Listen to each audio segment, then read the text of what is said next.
HaGadol Drasha. So we're renaming this the pre-Shabbos HaGadol Drasha. The shir is going to be broken into three parts like we always do. The first part is the classic Shabbos HaGadol Drasha style, which is a pilpul in halacha. We're going to talk about the mitzvah of heseba, of reclining at the Pesach Seder. Then I would like to get into a few what I call halachas nechutzos, important halachas, questions I've been asked over the past weeks, over the past few years, and address some of those points, and then have a drasha, maybe a few thoughts to ponder as we come into Pesach Tafshin Pei. So we have a source sheet that was sent out in the email. A source sheet, if you click on that link, you'll have it in front of you. And we all know that one of the mitzvahs, one of the features at the Pesach Seder is that we have this mitzvah of heseba. Heseba means to recline. So we recline at certain parts of the Seder, we are obligated to recline. So if you look at source number 1, the Gemara in Pesachim, it's really a Mishnah on Daf Tzadik Testament Beis says that a person, you can't start your Seder until the nighttime, until Tzeis HaChechavim, until the stars come out. Afilu ani shebei Yisrael, even a poor person, lo yoichel ad sheyesef, cannot sit down to his Seder until he's Mesiv. He has to wait for Tzeis HaChechavim for the nighttime, and he must lean. He has to recline at the Seder. What is this big deal? Why is there an obligation to recline at the Seder? So Rashi, in the box on the side, says, he has to recline, like the way of free men. It is a remembrance, it reminds us of the freedom. On the bed or on the table, a person must recline. Reclining was the way, at least back then, the free men, the wealthy men would conduct themselves during the meal. They would recline. So we know that part of our obligation at the Pesach Seder is to see ourselves as if we left Mitzrayim. We do a number of things that we reconstruct that event. And this is part of it. It's a mitzvah of reclining of derech cheres, showing you're a free man. If you go to source number 2, the Gemara in Pesachim on Daf Kuf Ches, the Gemara says as follows. Itmar, going on this part of the Mishnah. Itmar, matzah tzarich heseba. The matzah needs heseba. It doesn't say the mitzvah of matzah, it says matzah, which means when one eats the matzah, one must recline. Maror ain't tzarich heseba. When one eats the bitter herbs, the maror, you don't have to recline. Yayin, when it comes to the wine, Itmar mashmei Rav Nachman, it's said in Rav Nachman's name, tzarich heseba. When it comes to drinking the 4 cups of wine, one must recline. The Itmar mashmei Rav Nachman ain't tzarich heseba. Another version of what Rav Nachman said was you don't have to recline. So you have an argument between the students of Rav Nachman whether one has to recline during the drinking of the 4 cups of wine or one doesn't. The Gemara says v'lo pligi, it is not a disagreement. It's not a machlokes. Ha b'tate kasei kamoi, ha b'tate kasei vasroi. The statement of Rav Nachman that one must recline when he's drinking the wine is referring to, well, the Gemara is not clear, it's referring to 2 of the cups, and the statement that one does not have to recline is referring to 2 of the cups. So it's not a contradiction in Rav Nachman. We have 4 cups of wine, and we'll see soon it's 2 groups of 2. And in 2 of those cups of wine, in one of those groups you have to recline, and one you don't. The problem is, we don't know which one is which. Which ones did Rav Nachman say that you must recline, and which ones did he say you don't have to recline? So the Gemara says it goes 2 ways. Here there's definitely a machlokes. Some say Lahai Gisa, some say Lahai Gisa. Some say this way, some say that way. Some say it's I'm skipping a few lines in that Gemara. Some say it's the first 2 cups that one must recline. The kasei trei kasei kamai ba say, but why? The hashtu to come mischala la cheres. Because the freedom began with the first 2 cups of wine. We say kadesh, urchatz, karpas yachatz, magid. We go to the magid. The second cup of wine is said over the magid. And we drink the wine at the end of Magid, and that's when the freedom happened. That's when we began to leave Mitzrayim, when we achieved our freedom. So therefore, we act like free men in the process of getting our freedom. With the trade kasi basroi, the last 2 cups, lo bo say, but not require say, but my hava. Whatever happened, happened. It's already ancient history by that point in time. It's history already. We're already free. We're on our way. There's no need to reconstruct that freedom once we became free. We should be focusing on it as in the process of becoming free. So others say it all the way around. It's the last 2 cups you must recline and act like a free man. In the first 2 cups, you don't have to recline. Why is that? It makes more sense to recline during the last 2 cups because that's when we were actually free men. The reclining, which indicates that we are free people, should take place during the Barech, during the Hallel, the times that we're already free men, because we are free, we act free. But the Trei Kasa Kamoy, Leiboa Seba, why? Dakati Avodim Hayinu. Because we're still Avodim. During the first 2 cups, we were in Egypt still, we weren't subjugated to the extent that we were the entire time, but Lamaisa, we did not achieve our freedom yet, and therefore it's inappropriate. So you have a machlokes, do we act like free men when we were in the process of becoming free, even though we weren't yet free? But once we're free, it's already too late, we're already free. Or the opposite, you say, no, when you're in the process, you weren't yet free. So you don't act like a free man. But when you came out of Mitzrayim, then you're a free man, you act like a free man and you recline. The Gemara says, we're not sure what to do, so what do? We recline for all 4. All 4 cups you recline. That's what the Gemara says. I always say that it's an interesting philosophical machlokes. One of my Rebbeim once gave me the following mashal, the following parable. So imagine you're playing basketball, you're in the championship game, your team is down by 2 points. You go to the 3-pointer line, you shoot a 3-pointer. And it goes in and you win the game. Because of you win by 1 point, you win the championship. So what's the most geschmack time? Which point in time is a person does he enjoy the most? Is it when he knows the ball is about to go in, but it didn't go in yet, but he knows it's going to go and he has that excitement? Is it as it goes in? Or is it afterwards when he knows he won the game? It's a similar sort of machlokes here. Philosophically, when's the most appropriate time for us to act like free men? Was it when we were going through the process? We didn't get it yet, but we were heading there. We knew. We saw the Yitzhak from Mitzrayim. Everything was clear was going to happen. That's the time to act like free men. Or no, it's only afterwards we should act like free men. But that's what the Gemara says. The basic chakira that I want to share with the Olam tonight is the following. And we'll go through the sources and see if we come up with some sort of approach. Chazal, when the rabbis instituted a mitzvah of recline. Now the Gemara says, matzah tzarech haseba. The matzah requires a seba. The water is not going to do anything. It's going to make the very, very well. Is the Gemara, please no questions until the end. It's going to be too hard for me to hear. Thank you. Is the Gemara saying that a part of the mitzvah of matzah is the haseba? That's part of the mitzvah of matzah. So matzah tzarech haseba means that the mitzvah of matzah, a chelik of that mitzvah is to recline. Or no, it's a separate mitzvah. Reclining is a separate mitzvah. A mitzvah of matzah Pesach, a mitzvah of maror, a mitzvah of drinking 4 cups of wine. There's another mitzvah to act like a free man, but it's not part of the mitzvah of matzah. It's not a chelik of the mitzvah of drinking the 4 cups of wine. It's a separate mitzvah of acting like a free man, or is it a part of the mitzvah? When Chazal instituted Haseba, recline, it said, I want you to eat your matzah like a free man, and it's part of the mitzvah itself. What would be a nafkamina? What would be a practical difference between these 2 opinions, these 2 approaches? Possibly we can suggest, let's say I ate my matzah and I didn't recline. I didn't recline. So do I have to eat again?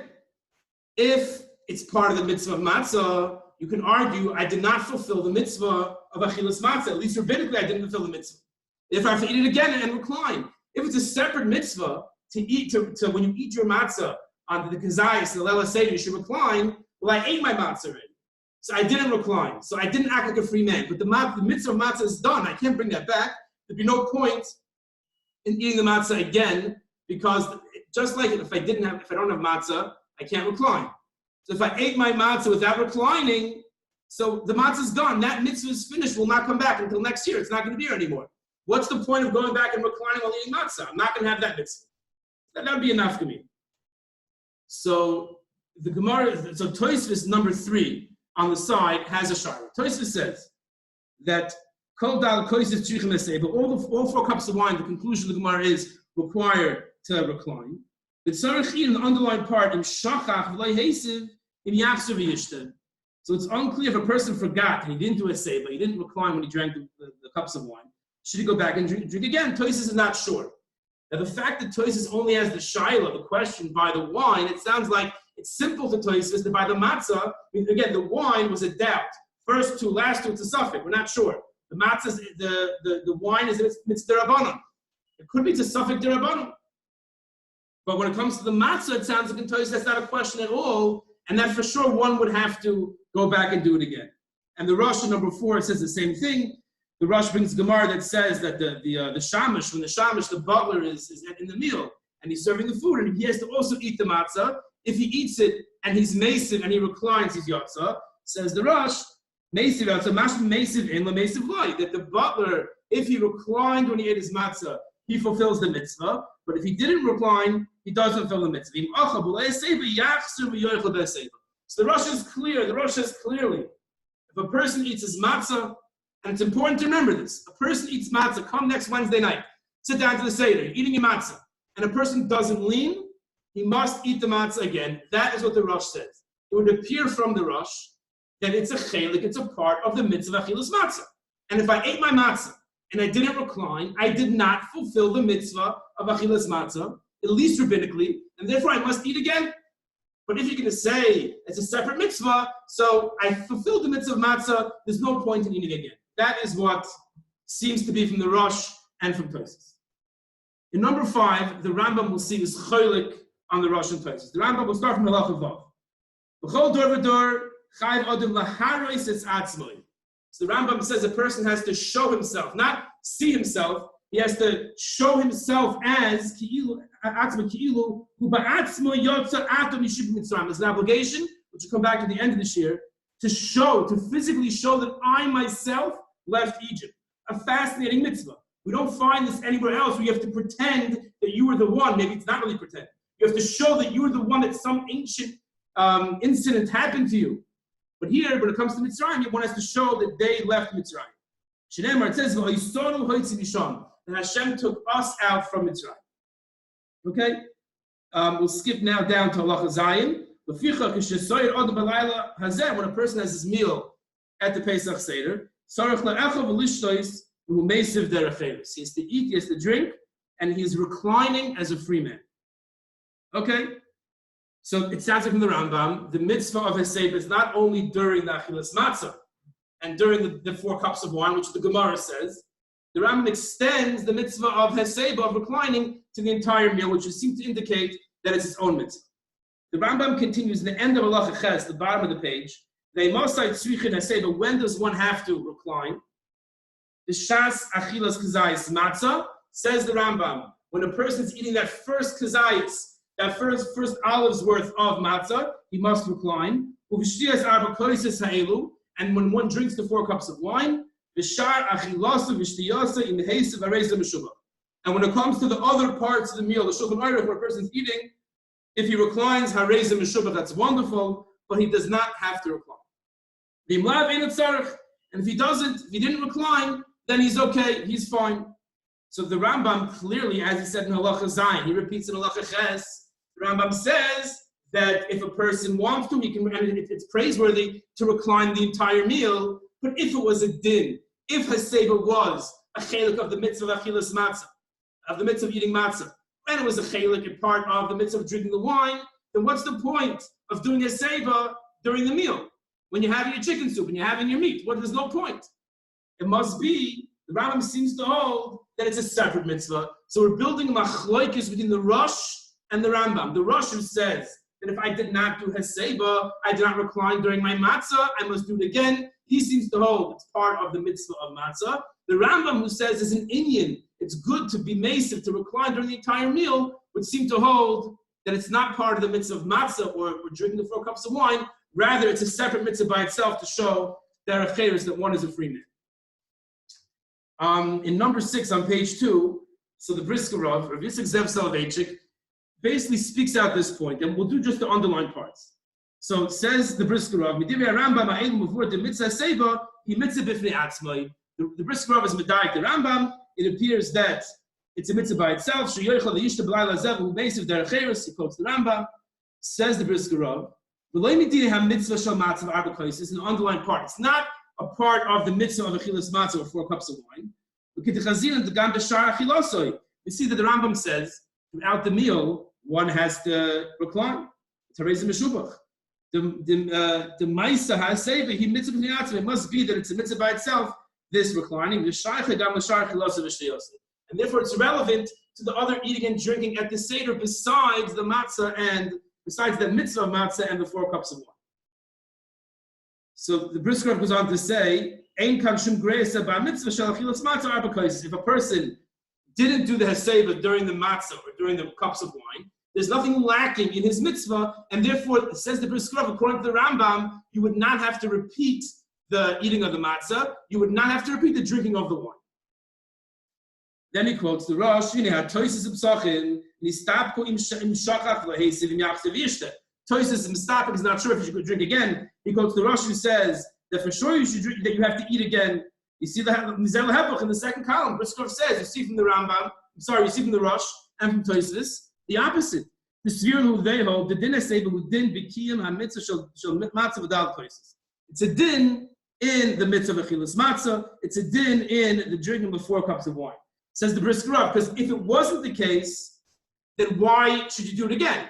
If it's a separate mitzvah, then why must I perform the mitzvah again if I didn't do the Heseba? There's no connection. And secondly, once I ate my matzah, I fulfilled the mitzvah of achilas matzah. What's the point of eating again with Heseba? The mitzvah is gone. It was a separate mitzvah, not a mitzvah in the matzah itself, in the mitzvah of matzah. Says the Brisker, logically, it makes no sense to eat the matzah again while reclining.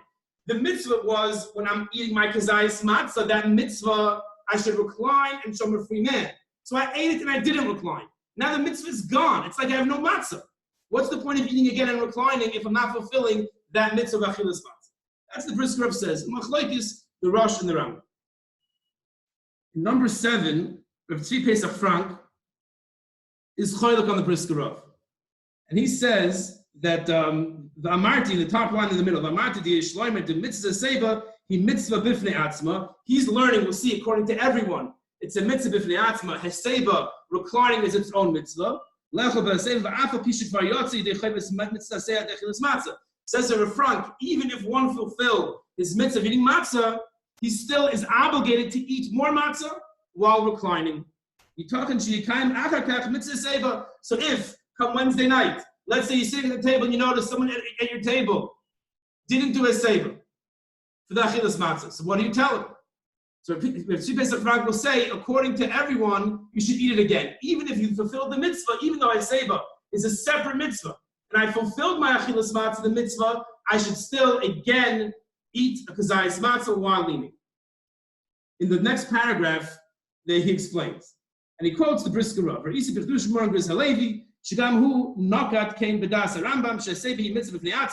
Brisker also learns that, according to the Rambam at least, Heseba is its own mitzvah. But the Brisker pointed out that if a person ate while not reclining, there's no point in eating again because he already fulfilled the mitzvah. Since the Rosh writes you have to eat again, it must be the Rosh holds that it's a din in the mitzvah itself. Again, the Brisker Rav's, his iron premise is that it doesn't make sense to say if reclining is a separate mitzvah, if I didn't do it when I ate the matzah, I should do it again. Because I already finished the mitzvah is gone. And here's where the Rav Tzvi Pesach Frank is choylek, disagrees with the Brisker Rav. Ulam Ladas Maran, it's his son writing this. Ein b'zeh machlokes. There is no machlokes. Says Rav Tzvi Pesach Frank, there's no machlokes Rishonim. Even according to the Rambam, you have to eat again. Why? When the Rosh says, if you ate matzah while not reclining, you were not yotzei, and lo yotzei did Heseba. He did not fulfill the mitzvah of Heseba, but he fulfilled the mitzvah of matzah.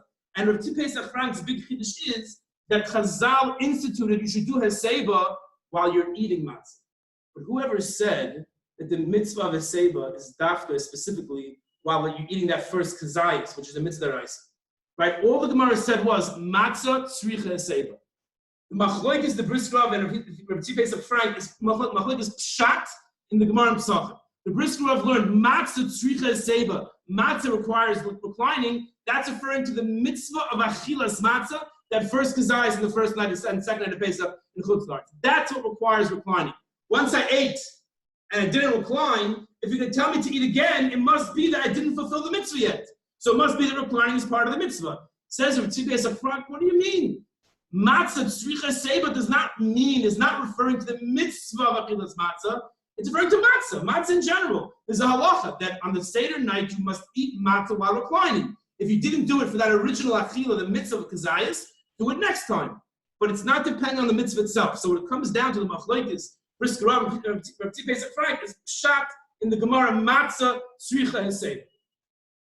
You could argue that it's a little more mashal like the Brisker Rav because it says marar tzarich hesed, and marar for sure is the mitzvah of marar. So pashas matzah and the daled places also. They're all mitzvahs. It's a chiddush to say the matzah of the Gemara is not referring to the matzah of the mitzvah, unless you throw in the famous Shittas HaGra, who holds that every kazayis is a mitzvah. If we don't go with the Gra, I think the Gemara is more mashma like the Brisker Rav.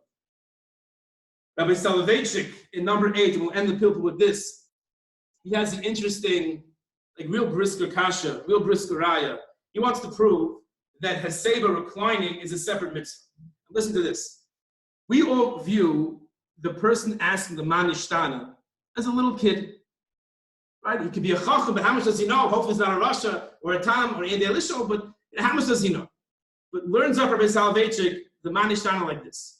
One question is, why are we eating matzah? The kid comes and he asks, Tati, Abba, Daddy, how come we're eating matzah? There's another one of the manishtana. Why are we reclining? These are two separate questions that this kid is asking. Says Rabbi Soloveitchik, you have to understand that Rabbi Aaron Soloveitchik was Yoshe Bear's younger brother, and Rabbi Meir Soloveitchik, who was the son of the Brisker Rav, and his bar mitzvah pshat, he said over a difficult Rambam in the halachas of Kiddush HaChodesh, one of the most difficult parts of Shas, really. That was his bar mitzvah parsha. That was his bar mitzvah pshatul. So this is how Briskers think. It says Rabbi Soloveitchik, we already asked why are we eating matzah tonight, right? Then the kid asks, why are we reclining? It says, if reclining is a detail in the mitzvah of achilas matzah, so you know why we're not reclining any other night? Because there's no mitzvah of matzah any other night. If it's a separate mitzvah, then I understand. You're asking 4 things we do tonight, we don't do any other night. Why are we dipping twice? Why are we reclining? Why are we eating more? Why are we eating matzah? These are 4 separate things. But if haseba, if reclining is a detail in the mitzvah of matzah, so we're reclining tonight because there's matzah. And we're not reclining other nights because there's no matzah. It's essentially the same question. That's how Brisker learns up the manishtana. So it says Yoshe Bear, it's a klar raya that it's not a chelik of the mitzvah of matzah, it must be a separate mitzvah. Another few points in by Yoshe Bear, we're going to hold off for now because time is short. So that concludes the first part of the shiur, whether haseba reclining is a chelik of the mitzvah of matzah and daled places or not. If one halacha l'maisa, after whole pilpul, you want to know what the halacha l'maisa is. If a person didn't recline when he ate his matzah, the kazayas matzah, he must do it again while reclining, right? That's the halacha. The afikoimen also should be eaten while reclining, and if one did not eat afikoimen, then we soften at the end, right before we bench, after the meal. If one did not eat afikoimen while reclining, he should eat again, unless he washed my machronim, or he said, let's go bench, or he actually benched. You have to make a new bracha, then he does not eat the kazayas again. But both the achilas kazayas, the first one, as well as the afikoimen, if one did not do a seba, one must do it again. The koirich, you don't have to do again. If you didn't do a seba by the koirich, then you do not need to do again. By the daled koises, we'll see in the next part of the shiur what the halacha is about daled koises. So, like I said in the beginning, over the past few years, and this year included, people have been asking a number of shilas. Just to speak out quickly some of those points, and then soon we'll get to the drasha. One thing to look at, especially this year, I noticed in a bunch of the kosher stores that you'll have kosher LePesach products, and kimat almost the same exact product, not kosher LePesach. You'll have matzah meal, kosher LePesach and not kosher LePesach. The packaging looks almost the same. You can have nori sheets that are the same exact packaging. Ink jetted on one is kosher for Pesach. So you must be very careful. You cannot just walk into a kosher supermarket or any supermarket and see kosher Passover sign and assume that the one on the left I checked was kosher Pesach. This one also is. You must make sure to check that every single product that you're buying for Pesach is kosher Pesach. People also asking what cosmetics do and don't need Pesach certification, which ones you have to put away and sell. So as a general rule, the following do not need to be kosher Pesach, they're automatic because the chametz component in there either is no chametz or it's very nifsal ma'achilas kala. That's ammonia, baby oil, bleach, blush, body wash, candles, contact lenses, contact lens solution, detergent, dishwashing soap, eye drops, eyeliner. We'll put this all into the Pesach guide, Be'ez Hashem. Eyeshadow, furniture polish, hair gel, hairspray, liquid dish soap, lotions, mascara, mineral oil, nail polish remover, any ointments, oven cleaner, sanitizer like Purell if you can still get it, shampoo, shaving lotion, and silver polish. These things do not require kosher Pesach. Some of the questions I've been getting the past couple of weeks. We're now revving up to Pesach, and B'dikas Chametz, I'm sure, is in full swing. Not the actual mitzvah, which is next Tuesday night, but at least cleaning the house. And it's often is a source of stress and pressure, especially this year. So just to be clear, what a person has to check, where he has to check. So a person only has to check those places where potentially chametz might have gotten, as we discussed in the mornings with those divrei halacha that we've been sending out. A place, if you're in a house where there are no little children, then a good portion of the house you might not have to check. If you never put chametz in your dresser in your room, then you don't have to check it. But the Gemara's talk about a wine cellar where sometimes you'll go there in the middle of the meal and you walk in with your sandwich in your hand. So therefore, you have to check that wine cellar.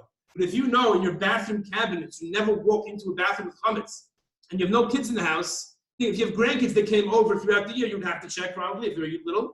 But in your bedroom where no one goes in, you wouldn't have to check. So any place there's no reason to think chametz went, you don't have to check.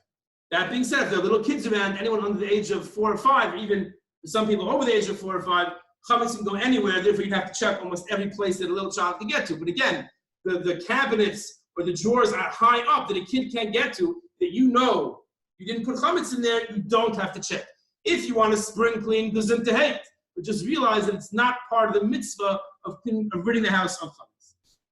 Now, what are we looking for? What kind of chametz are we looking for? So we're looking for a kazayas that's a piece of chametz that's a kazayas, around this big piece of chametz, even if it's not so edible, as long as it's not disgusting, a dog would eat it, we're looking for that.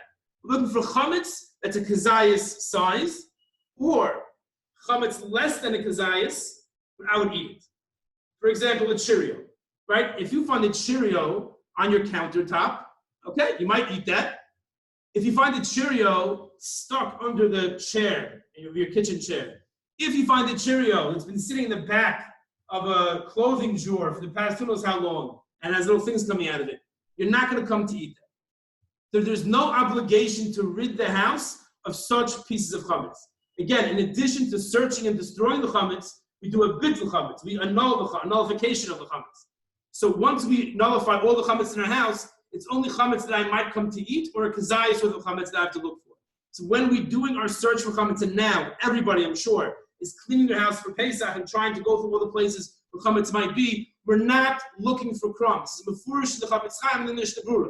are not looking for crumbs. We're only concerned about crumbs if it might fall into our food.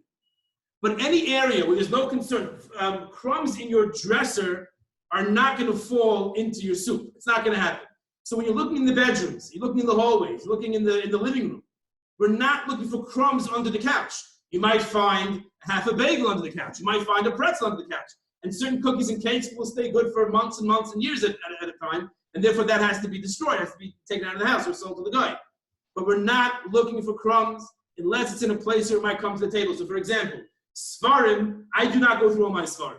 Any svarim I want to bring to the table, I'll go through because I don't want anything falling in. It's still chametz. If it falls into the food, one violates the prohibition of eating it. But when we're looking for chametz, we're only looking for a piece that's a kazayas or less than kazayas that a person might come to eat. That's the ikar din. The third thing is the chametz has to be accessible, which means if the chametz fell behind the stove, the washing machine that you never move, the dryer that you never move except for Erev Pesach, right? You don't really have to look there because these are very big, heavy items that's very hard to move. And the chametz is not deemed to be accessible. It's like a mapelis of 3 tfachim.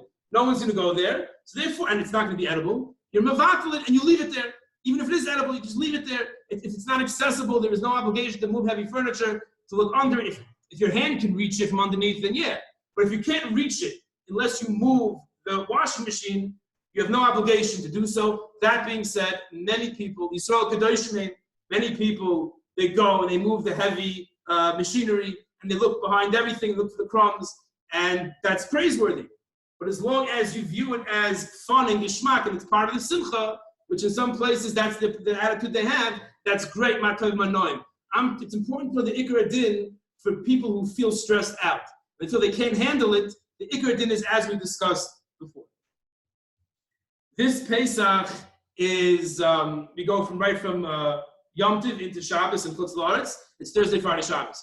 Everyone, it's important, we'll send an email out to remind everyone, Be'ezer Hashem, you have to make an Eruv Tavshilin. One is not allowed to prepare from the Yom Tov to Shabbos unless he makes an Eruv Tavshilin, which should be made on Wednesday, April 8th, on Erev Yom Tov.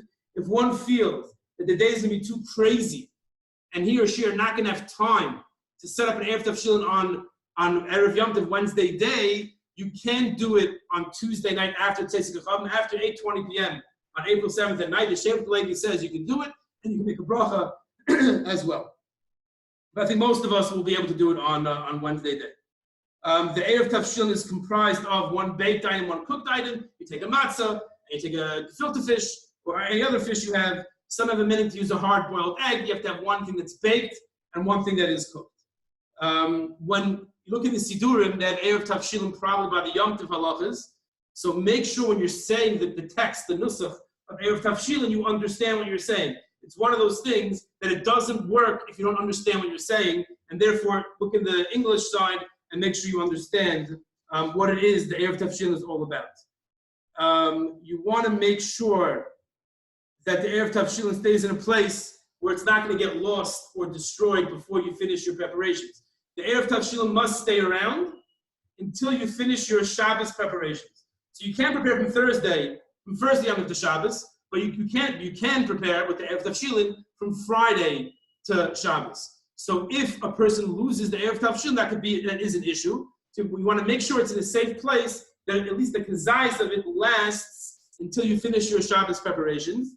Ideally, there's an inyan to use, let's say, the matzah for your lechem mishnah Friday night, for your lechem mishnah Shabbos day, and then eat it at Shalosh Shabbos. We did a mitzvah with it once, the Erev Tavshilin. There's an inyan in doing a mitzvah again, and again, but the main thing is that it just stays around until you finish your Shabbos preparations.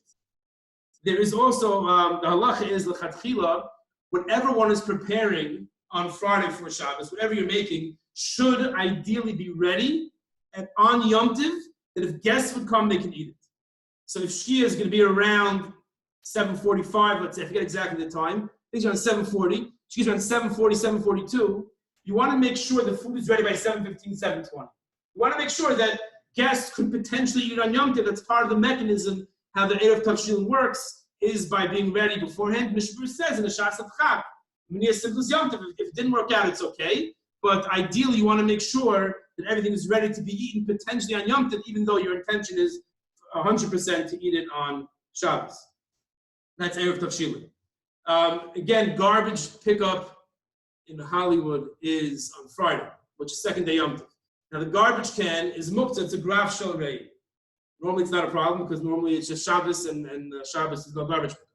So a graf shel rei, the muktzah, the garbage in your house, it's in your living quarters and it's not pleasant. So you can take it out and put it in the garbage can. But my garbage can on the side of my house is it's muktzah, graf shel rei. It's not bothering me inside my living quarters because you put it right in your backyard when you sit out there and it bothers you. It's not really bothering you. It's muktzah, you can't move it. If you have help in the house, non-Jewish help in the house, then part of the job is to move it out every Thursday night and bring it back, every Friday afternoon. That's fine. But the Jew himself should not be putting the garbage out on Yom Tov because it's muktzah. So what you do is you put it out like I always do. You put it out Erev Yom Tov Wednesday night, and it'll be there Thursday, and then Friday they'll pick it up and you bring it back in Motzei Shabbos. That's when it comes to the garbage. All haircuts and cutting nails should be done before Chatzos. A few things about the Seder. So as far as the amount of wine and the preference of wine versus grape juice and the amount of matzahs, that is all in the Pesach guide, which will be coming out Be'ezer Hashem tomorrow. I'm hoping the latest tomorrow or latest on Sunday, hope to get it out before Shabbos, a digital version only this year. That's all in the guide. Just a piece of advice is to try to measure your cups. Look at the shiurim that you have in the guide there, and you want to make sure your cup is as small as possible. You want it to be exactly the shiur or close to it, because there's an inyan in drinking the entire cup for the 4 cups of wine. So the smaller the cup is, the better it is. It's important to note, and I'm going to have to make this shorter, this part, that you're allowed to drink between the first 2 cups. I don't know about you, but I always have an issue. I'm always running around very tired and a little bit dehydrated Erev Yom Tiv, and I sit there at the Seder, I have 2 cups of wine before I eat anything. And I get more drunk than I do during Purim. So it's important to know that you're allowed to drink water in between the cups of wine. That is recommended. That's when it comes to the wine. The morer should be grated Erev Yom Tov. If you're using the chrein, the white stuff, you should do that Erev Yom Tov. Seal it in a bag because you don't want all the potency of the morer to get out. The grower is very makpid on that to make sure you have that sharp taste. By romaine lettuce, that's obviously not relevant. That's when it comes to that. Women who have said Shechiyanu, now we're getting to Leil Yom Tov. Women who have said a Shechiyanu on Hadlakas Neris and lighting the candles, when they make Kiddush, Kadesh, they're making Kiddush, they should not say the Shechiyanu, because they already said it by the Hadlakas Neris. From the time, in the end of Magid, from the time a person makes the bracha, Hamoitz Lechem in Aretz and Achilas Matzah, there should be no talking until after Koyrek, until after he eats his matzah and maror sandwich. The person should not talk then. Going back a little bit, the Sipur Yitzias Mitzrayim, the Magid, the bare minimum, the Gemara says, is Rabbi Gamliel Omer at the end of the Magid, one has to make sure that if the wife is serving things, or make sure everyone is at least there for that part, the end of the Magid, Rabbi Gamliel Omer, Pesach Matzah Maror, and make sure it's translated to a language that people understand. Because again, just like the Erev Tavshilin, if one does not understand what they're saying about the story of leaving Egypt, then they do not fulfill the mitzvah, so one should make sure. The afikoimin, if you lose the afikoimin, the actual afikoimin, it's okay. You can eat any matzah. Once my nephew hit the afikoimin in the stomach, they didn't have it. So therefore, it's okay if you lost it, just take any other matzah out of the zayas. You must eat the afikoimin at one place at the Seder table. You can't be walking around. There's a reason for that. It has to be at the same place. And no eating after the afikoimin. The afikoimin is connected to the Korban Pesach. That taste should stay in our mouth the entire night. One more thing about Heseba, reclining, you can't recline into the air. When one is reclining during the matzah, the 4 cups of wine, one has to make sure they're actually reclining onto a chair or onto the table. One more thing, when it comes to the 4 cups of wine. So if a person didn't recline by the first cup, so he does not drink again. By the second cup, if he didn't recline, he drinks again. Third and fourth, he doesn't drink again. Right? So 1, 3, and 4, you don't drink again. In the first cup, there is a way you can make it tonight that you would. We're not getting to that now, but in a normal case, 1, 3, and 4, if you didn't recline, you don't drink again. And the cup number 2, if you did not recline, then you drink again. Some of the basic halachas that we're going to come into contact with this Pesach. And this Pesach, as we know, is very different, right? This is the Shabbos HaGadol Drasha that we're doing now, not on Shabbos, obviously. And we're in an Eis Tzara to an extent. We're in relatively difficult times. Someone observed that these are the most unsettling times for the world since World War II. Now, in that comparison, I'm very careful that this comes nowhere near World War II. But as far as people's feelings of anxiety and just the whole world, the upheaval, definitely since World War II, this is the most that we've had. And therefore, it's and especially it's coming, Pesach time. If you think about it, this is like, from a very physical Olam Hazeh perspective, the worst time it can happen, right? It pretty much happened after Purim, right? Even though a little bit before, but all the really scary stuff was after Purim. Purim is the time that we sing and we dance and we hug and we go to people's houses. We're all over the place on Purim. And it broke after Purim, before Pesach. There's no question about it that while we're not going to divine the reasons why this is happening, I definitely am on the level for that. And we're still in the middle of it and we can't figure it out. I would like to make some observations. Now, I was discussing with Ephraim and he asked the question in a very interesting way. He said, to bring it to illustrate what we're going through, to make sure we appreciate what we're going through. He said like this: If I were to ask you 6 months ago, and I asked some of you this question already, if I were to ask you 6 months ago, okay, in 6 months' time, the NBA is going to stop. No more games. The NHL is going to stop. Olympics canceled. No professional sports will be played. The stock market is going to crash like it hasn't since 1987. All the gains of the past 3 years wiped out. There are going to be refrigerated trucks outside hospitals in New York to deal with all the dead bodies. We'll be setting up hospitals in Central Park. There'll be lack of basic medical necessities in the country.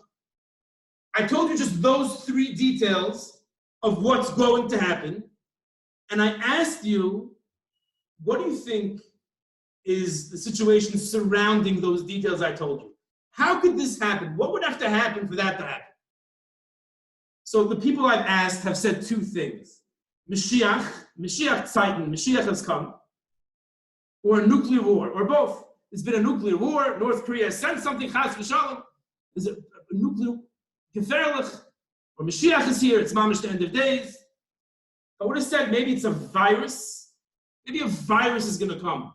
Maybe someone's going to eat undercooked bat soup, if that's what happened. And one person's going to get it, and it's going to spread. Bat soup is a virus. What is it? The Black Plague, the bubonic plague? Are we living in the 1800s in Poland? I think a virus can come and shut down all the airlines. A virus can come and stop all professional sports and wreak havoc the entire world. I mean, come on. Our knowledge, our technology, there's no way that can happen. But that's what happened. And we have features, we have aspects. We don't have the real deal, Baruch Hashem. We have aspects of mamish doomsday. We have aspects, HaKadosh Baruch was sending us aspects of the end of days. These things will happen. It's a small little remez, a little hint of things that will happen in the end of days, but it happened with a little virus that someone dropped into the world and the whole thing blew up. It behooves us. It's a tremendous obligation just to observe what's going on and figure out what's the mahalach for Pesach Tovshin Pei, for Pesach 2020. So one thing that we have to keep in mind as we go into Pesach, and speaking to people I've seen, that this is not going to be the typical Pesach. Obviously, people are used to having all their children and grandchildren will be by themselves. People who have never made a Seder in decades are making a Seder. You know, younger couples, just the husband and wife, kids are going to bed, as opposed to going to the parents and having the cousins and their siblings around. And some people will be by themselves, never for the Seder.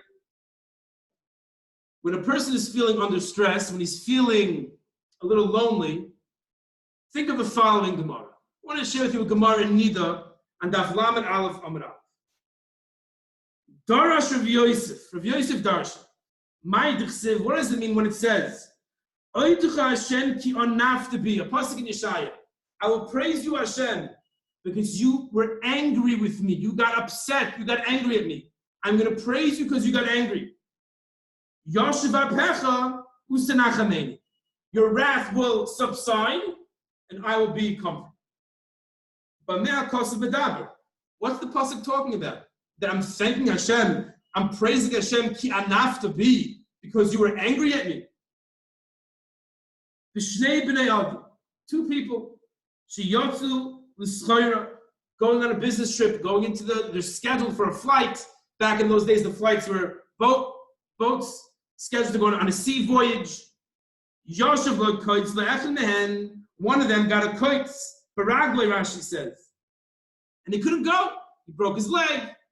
He got injured, and he couldn't go on the sea voyage to make the money he was supposed to make on this business trip. His chil macharav megadev. He started cursing. He was upset. He got all excited. Yomim, a few days later, Shama shetova svinasa shechaver b'yom. He heard what happened to that sea voyage. His friend who went, that it sank in the sea. His chil moide u'mishabeach. This Yid now began to praise Hashem and to thank Hashem. That Thank you, Hashem. Oidcha Hashem, ki anaftabi, because you sent me that thorn, and that thorn saved my life. V'hainu, the Amr Rabbi Elazar says, what does it mean when it says, Oisen iflois gedoyles levadoi, HaKadosh Baruch Hu makes tremendous, unbelievable nisim miracles, acts by himself. Ubaruch Shem Kavoid L'Olam, and blesses HaKadosh Baruch Hu's name forever. Afilu Baal Neis Eino Makir B'Nisoi. Even the Baal Neis, the one who HaKadosh Baruch Hu is sending a miracle to, doesn't realize it's a miracle. So Hashem is Oisen Iflois Gedoyles. Hashem does unbelievable things, but it's Levadoi. Hashem is by himself, so to speak, that no one realizes it. This Yid who got the thorn in his foot and he couldn't go on the sea voyage, that saved his life. But when that miracle was happening and Hashem was saving him, he was Mecharef Megadif. Liyamim, days later, in hindsight, which is 2020, so he saw that it was a miracle for him and it was best for him. So one thing is clear to me, again, we're not divining why. And we're talking now to the vast, vast majority of people who, Baruch Hashem, are okay. And we're saying that this for sure is going to lead to an Oidcha Hashem ki anaftabi. There's no question about it. Many, many facts point to the conclusion this is for our benefit, and we're only going to realize that after the fact. We're only going to be able to see that later on, but at least as a comfort, as we're going through this Pesach, it's such a unique Pesach, we have to realize that it's for our best. And we're going to be saying, in X amount of months, we're going to be saying, Oidcha Hashem ki anaftabi. Just like this Yid in the Gemara in Nida. So it's something to give us a chizuk as we're sitting by ourselves at the Seder. We're sitting by ourselves, we're thinking to ourselves, is this what HaKadosh Baruch Hu wants? Is this what's good for me? And the answer is yes. This is exactly what we need. To bring out the point a little more, I want to share with you a story. It's a mashal that's brought in a Haggadah called Agudas Ezov. It's a Haggadah with a commentary by a Yid called Rav Gavriel Zev Margulis, who was a Rav in Vilna. He was born in 1847. He was a Rav in Europe for 40 years. In 1907, Rav Gavriel Zev Margulis moved to America for various reasons, ended up in Boston.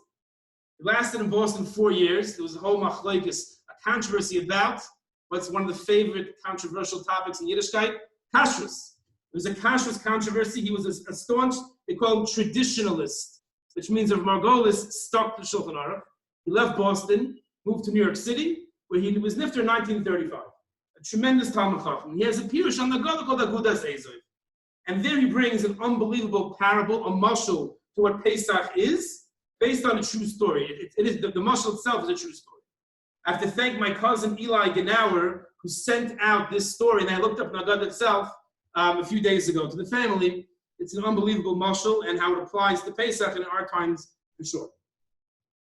Here goes the story. There was a Talmud Chacham who lived in Vilna, and it came time to marry off his daughter, and he didn't have the money for it. And he felt that it's beneath his dignity, it's not coveted for him and for his position to go and raise funds in Vilna. People know him. He decided he's going to Amsterdam and then to Frankfurt to raise money for his daughter's wedding.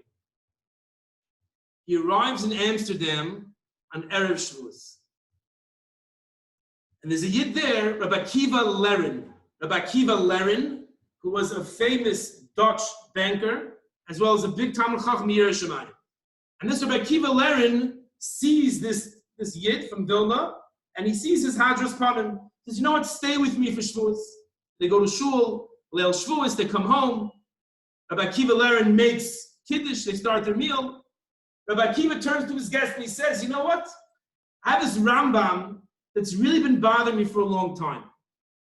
And he asked the kasha on the Rambam. And the guest says, well, there's a Tosfos in such and such Masechta that based on that pshat he gives in the Gemara, your question is not a question. Rabbi Akiva said, no, the comparison is not a good comparison. There's a flaw in your comparison. And then she said, no, there's a flaw in your logic. And they started going back and forth, and that the entire night they spent talking and learning sweet divrei Torah, chidushim, and it was Shavuos night.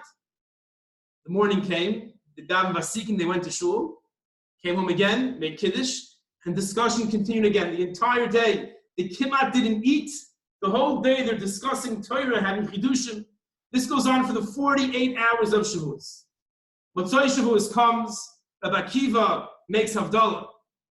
His butler comes in with a whole package from the post, from the mail that he received the past 2 days. Rabbi Akiva turns to his guest and says, I'm sorry, I have to deal with this now. Come back tomorrow, let's have lunch together. The next day, the guest comes back. Rabbi Akiva asks him, so tell me, why didn't you come to Amsterdam? And he tells him, I came to Amsterdam because I have a daughter who's getting married and I don't have the funds for the wedding and I'm coming to raise money.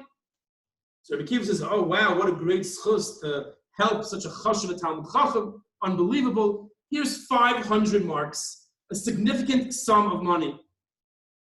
Thank you so much. He says, so where are you going next? Where else are you going to raise money? I'm going to Frankfurt. Rabbi Akiva tells him, okay, you got to do me a favor. We need to have what's called a tkiyas kaf.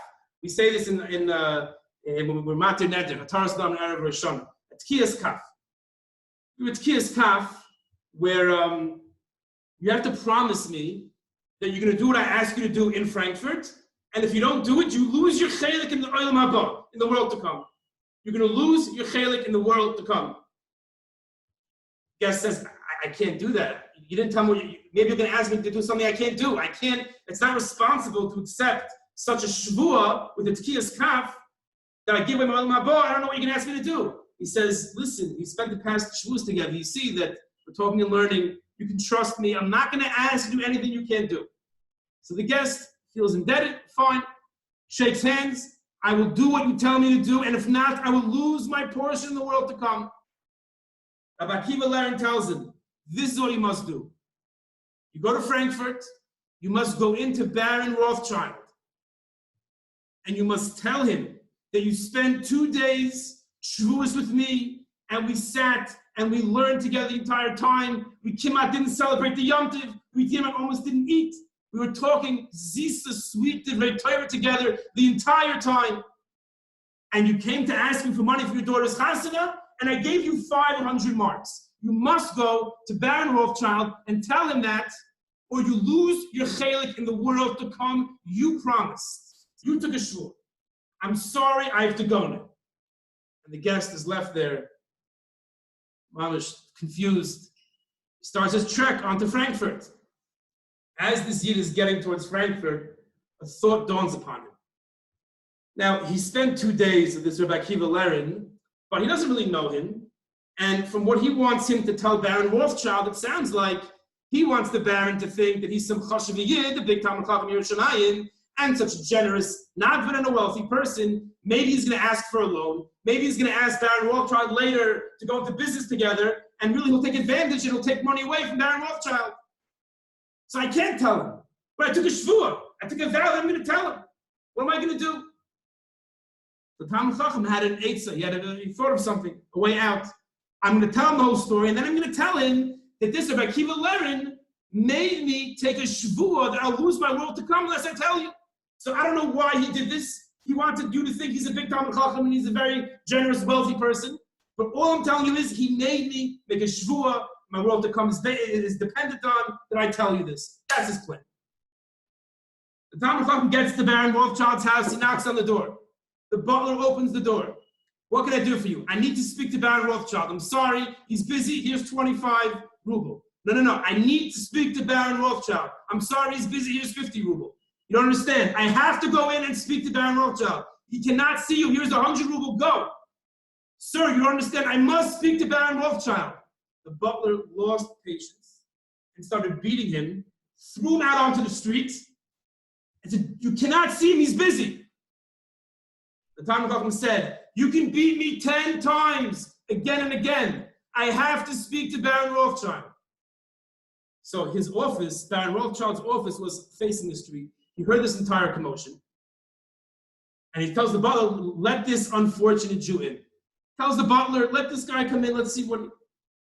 He comes in, obviously, he's all confused, and he tells the Baron the story. I went to Rabbi Akiva Laren from Amsterdam. We learned together, sweet divrei Torah the whole time. Almost didn't sleep, he didn't eat, and then he gave me a lot of money. You should know, he told me that he made me take a shvuah, I lose my world to come. Unless I tell you this, do with whatever you feel is appropriate with this information. I'm just telling you that I'm only telling this to you because he made me do it, or else I lose my olam haba. And this Talmud Chacham ran out of the house like there was a fire in the house. The whole thing made him uncomfortable. Down the street, Baron Rothschild comes running after him. Yid Kim Tzidik, you must come back. You have to come back. I'm not coming. You must come back. He brings him back into the house and convinces him to come in, sit down. Let me tell you what's going on. Said Baron Rothschild, Baruch Hashem, Hashem has blessed me with a lot of money. I've been very, very successful. In 5 lifetimes, I couldn't spend the money that I made. And Hashem has not blessed me with a child. I have no children. And I know I can't take my money with me to the grave. So I want to spend my money on tzedakah, which I can, yes, take with me to the grave. So I want to give away all my money as much as I can before I die. But you see, I'm a very busy man. I don't have time. Whoever comes by my way puts out their hand. I don't have time to look into who's a good candidate, who is real, who is phony. I can't do it. So I have a friend, a very good friend, who I know to be a Talmud Chacham in the Yireh Shemayim. His name is Rabbi Akiva Levin, who's also a wealthy individual. And he has more time. So I told him, when people come to you, and you have the time to see if they're real, if they're true, if they're authentic, and you give them money, send them my way, and whatever you give them, I'll give them 10 times more. When I heard through screams outside, that I realize now, in order to see me, you have to go through that. And the reason you did that was because of the shvuah, of the promise you made, of the shvuah that you took, that you lose your olam haba. And even though you suffered because of that, you still persisted until you got to see me. Now I see that you're erlich as well. Not just that you're a Talmud Chacham and you're a big Mesiras Nefesh for Torah, but I see that you're a Yireh Shemayim too. Otherwise, how can I know if it's Yireh Shemayim? So I told Rabbi Akiva that you should make the shvuah to see if you're Yireh Shemayim. And now you passed both tests. Here is 5,000 marks, 10 times what Rabbi Akiva Levin gave you. And in addition to that, I'm paying for the entire chasna of your daughter. You don't spend a penny. Anything you want, I will give you. That's where the parable ends. This, Rav Gavriel Margulis brings a nimshal. He explains what this has to do with Pesach. And he says, V'hanimshalu, ki haboir yisbarach shmo yeshehu makar hatoiv, HaKadosh Baruch Hu is the source of all good. He created the world with his kindness, infinite kindness. And in order to give good, to bestow good upon his creations, he chose our fathers, Harishan, Avram, he chose Amravinu, and he's tested with 10 tests. And when that day came, many years later, Hu halayla hazeh, the time of Yitzias Mitzrayim, Leil Shimurim, Hoitzi is Amoy B'Sosoy. That's Bechira Barina. He took out his chosen nation with Simcha, with Sosoin. L'man Yishmru Chuka v'Torasa Yinsoiru. So that they will keep the mitzvahs and keep the Torah. V'chalak them covered, Hashem gave us a lot of honor and a lot of kesef and zav, silver and gold for my enemies. The imko zeh, with all this, says Rav Margulis, Oifen ha'geula shel halayla hazek tanihi ve'erka l'umas ha'toiv ha'asid. The geula of Mitzrayim and the good that HaKadosh Baruch Hu gave to Klal Yisrael is very small compared to the future geula. And he goes on to say, it'll all be the real gevaldik geschmack, the real riches, the real covet will come in the future geula when everyone realizes, the whole world realizes that Hashem is the HaKadosh Baruch Hu and Hashem runs the world. Continues of Gavriel Zav Margulis, but how is the Kadosh Baruch Hu supposed to know Kivyachol? Who is the man? Who is the woman? Who is worthy? Who is roi to receive that good in the ultimate redemption? How is Hashem going to know? Al kenitun lanu edus alzeh simin yeus laedus. HaKadosh Baruch Hu gave us a simin to testify that we are worthy for that future geula. Again, in the Mashal, Rabbi Akiva Levin is the Geulas Mitzrayim, And Baron Rothschild is like the Gula Shalema. He gave us a simon, Gulas Mitzrayim El Gula Achroina. Hashem gave us a simon in the Gulas Mitzrayim to be a raya, the 500 marks, to be a raya for the Gulas Achroina. Whoever comes to the real doomsday, to the real end of days, Acharis Hayomim, with these signs, will be zoifet to be part of the Gula Achroina. Now, Ois says that what is this Ois that we are expected to come with? Whoever comes with this sign will participate in the Gula Asida, the final redemption. Hinehi HaMatzah, says Rav Arglis, it's the Matzah. The Ois from the Geula of Mitzrayim, the Ois from Rav Leren's house, the 500 marks, is what's going to be the sign that we're going to be zoichet the tenfold in the Gula Asida. If we stick to the mitzvah of Matzah, of the Yom Tov mitzvah of Sipur Yitzias Mitzrayim, Shehema Eidus Lano, this is going to be a testimony for us that we are the Am HaNifra Lotzeis Mitzrayim L'Kabel Tov Asid. We are the nation who left Mitzrayim and is worthy of the Asid.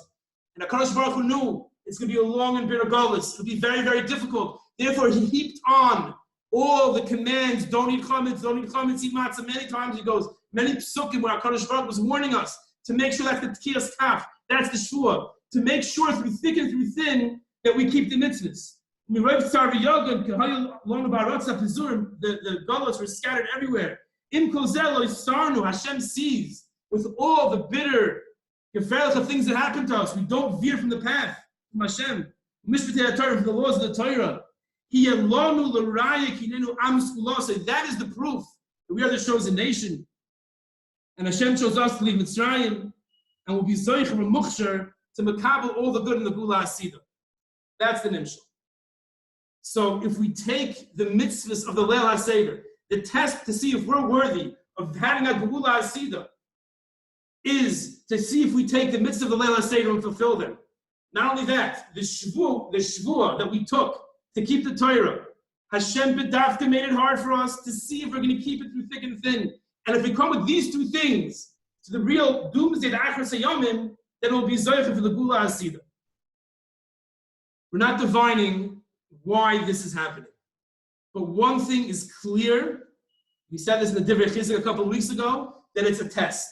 Like Rav Marglis is saying, that the beating that Yid took outside of Baron Rothschild's house was part of the test to see if he's worthy of the 5,000 marks, if he's worthy of the entire wedding being given to him on a silver platter.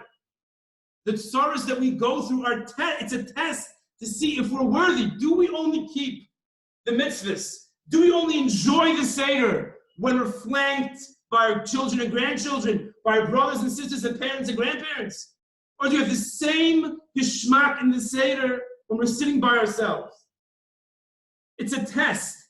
This year, this Tekufa, this year's Pesach, is a clear test of Hashem to see if we're going to keep with the Simcha. I'll end with one more short story that Rabbi Ephraim Lazis in the Manal in the Beis Yaakov, Miami, said over a couple of nights ago. There's a story with a Yid who had a pair of tefillin that was very expensive. And he wouldn't sell it for any reason. It was from his great-great-grandfather, it was a big Talmud Chacham. One year on Sukkot, there was a shortage of Dalet Minim. You couldn't get a Bluven Esrog anywhere. One Yid got it, and he was willing to sell it, to give it to this Yid for his pair of tefillin. He had no choice. He gave his tefillin. He was a poor man, but he gave his prized tefillin to this Yid. He got Bluven Esrog, and one of the people in his family ended up ruining the Esrog before the Yom Tov. But he didn't get upset. Why didn't he get upset? He said, yesterday I had a pair of tefillin that was very expensive, very dear to me, and now I don't. 20 minutes ago, I had a kosher, beautiful esrog, and now I don't. 20 minutes ago, I also had shalom, I had peace, I had tranquility. Should I lose that also? The test of Pesach, Tavshin Pei, the test of Pesach 2020 is to see if we're going to go through the Yom Tiv and go through this period of time with the simcha that we always had. We don't know why this is happening, but based on the teachings of my Rebbeim, I can say with 100% confidence and other factors, if you look around, this is a test from HaKadosh Baruch Hu to see how we stick to his mitzvahs even at times like this. My bracha to us is that we utilize this and we see that we're going to thank Hashem, because he was upset at me. Thank you, Hashem, for being upset. We're going to see in hindsight, this was the best thing for us. We should take this opportunity, this realization that this is a test and we're being tested. And we should come to the Yom Tov with an unbelievable simcha, realizing this is what HaKadosh Baruch Hu wants from us. And we should all be zoiche to be invited to be part of the Gula HaSida in Hera V'Yamein. Thank you.